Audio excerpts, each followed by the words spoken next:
Alors moi, c'est la dernière partie qui m'intéresse, c'est-à-dire la déflation, ce qui n'est pas souhaitable pour l'économie. Ce n'est pas une vérité absolue ce qu'il dit, c'est un point de vue situé, c'est une chapelle économique selon laquelle l'inflation serait bonne pour l'économie. Et en fait, c'est quelque chose qui est extrêmement récent dans l'histoire économique. Je prends souvent cet exemple, mais si vous prenez les États-Unis sur le 19e siècle, l'inflation annuelle moyenne, c'est 0%. Un dollar de 1800, il vaut autant qu'un dollar de 1900. Donc on est plutôt sur une tendance où la norme, c'est la déflation, ce qui se comprend aisément puisque tous les ans, il y a des gains de productivité, donc les prix baissent. Et la non-norme, la bizarrerie, c'est l'inflation qui arrive souvent dans les périodes de guerre, mais en dehors, c'est la déflation.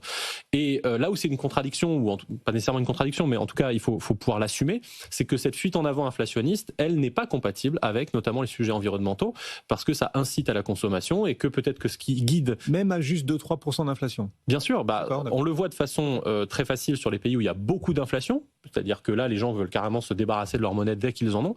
Maintenant, c'est même assumé dans l'objectif d'inflation. L'objectif d'inflation existe pour favoriser la consommation. C'est-à-dire, c'est dans le statement, c'est de dire si on veut favoriser la consommation, c'est qu'on veut favoriser la croissance d'un chiffre magique qui s'appelle le PIB au détriment de l'environnement, du bien-être, pour faire ce qu'on appelle du mal investment, donc de mal investir de l'argent, mais pour alimenter une machine sans fin.